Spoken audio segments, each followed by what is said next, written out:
stories, and don't miss us on The Herd weekdays at 12 Eastern. Catch it all right here Monday through Friday on FS1.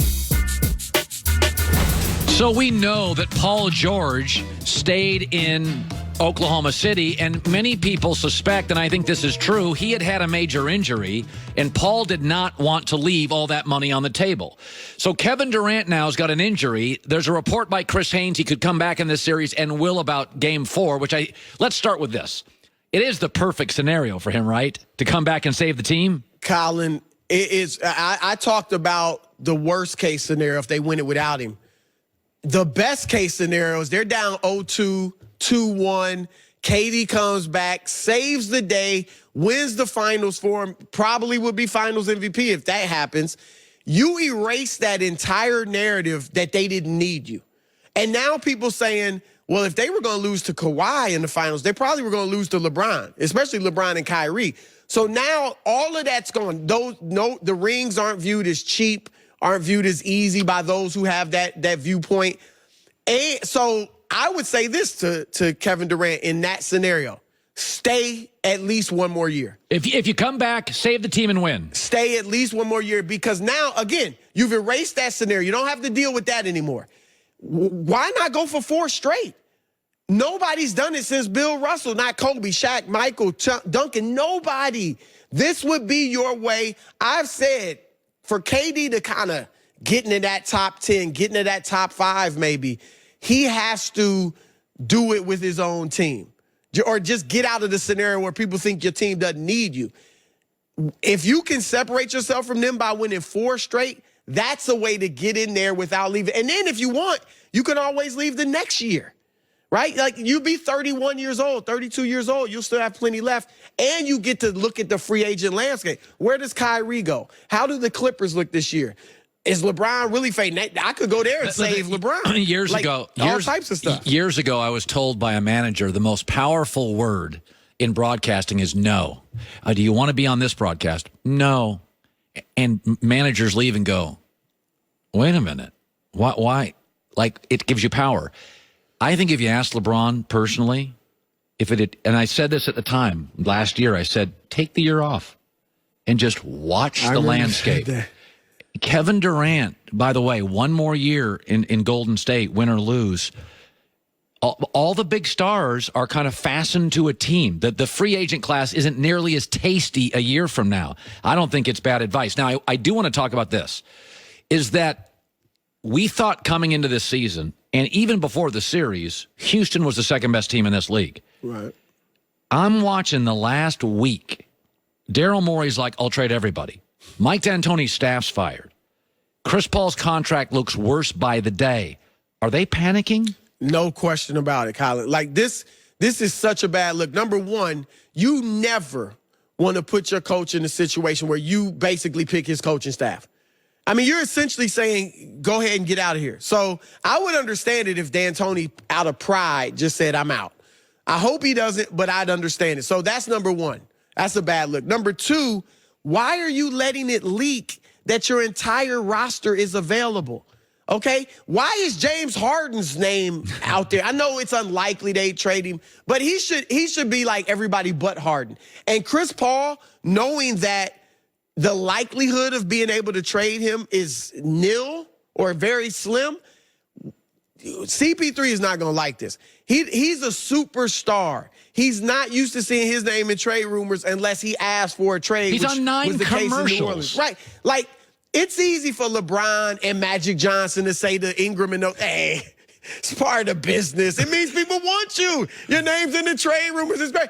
Let LeBron's name get in trade rumors for real and see how much he likes it. Do you know Rich Paul once texted me? Rich Paul, because I said, maybe you have to consider trading LeBron. And I say this lovingly to Rich Paul. Rich is like, did I just hear you say good trade LeBron? I sorry, Rich. I didn't mean. I was kidding, Rich. I mean, you're absolutely right. A superstar.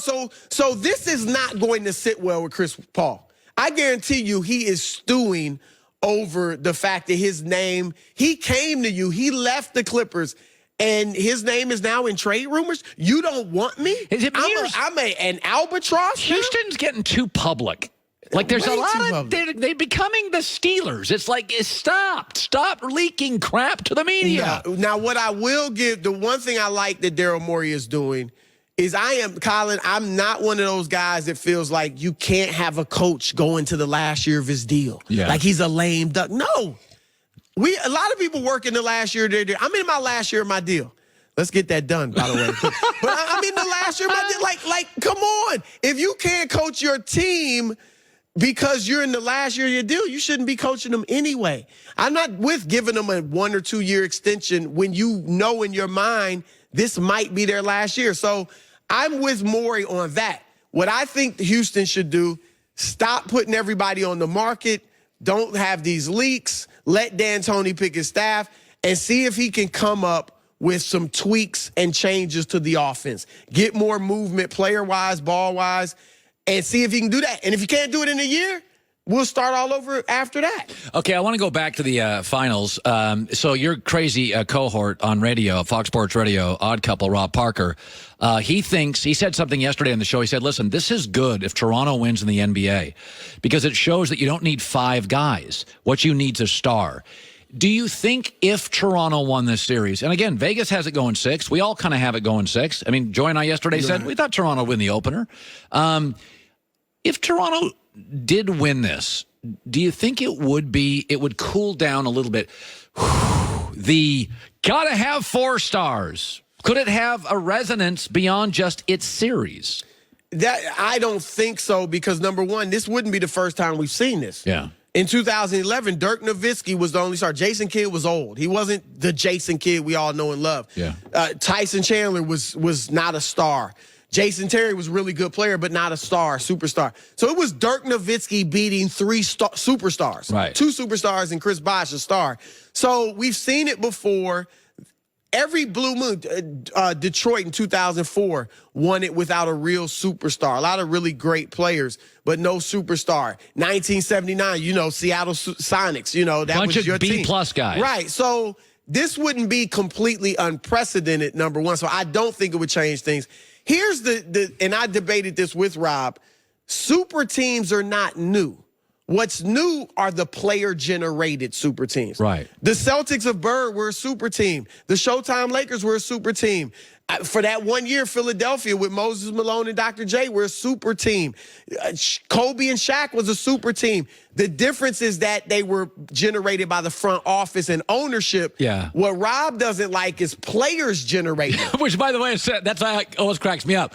It's okay if the old guy uses players like chess pieces. When the player's like, I want to say in my short career, but it's like, whoa. Hey, Right. Kareem Abdul-Jabbar told Milwaukee, I'm out of here. People forget that. People forget that. And by the way, Milwaukee, to their credit, got a ton of good players for him. Yep. Like, they were good for years after that. But, this idea that players, I always say this, we are so unfair to players on this. And I'm tough on players. I got players tweeting me all day, hate me, right?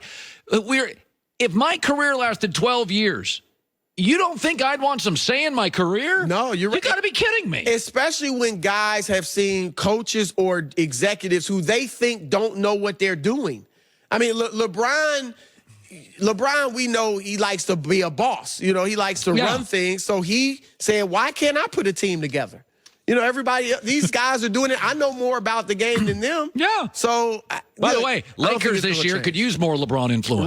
Right. Okay, we got a minute left. What do you make of this Drake beef? Joy's like, no big deal. They're all friends. I am never buying another Drake CD. I am over Drake. Go on the CDs, huh?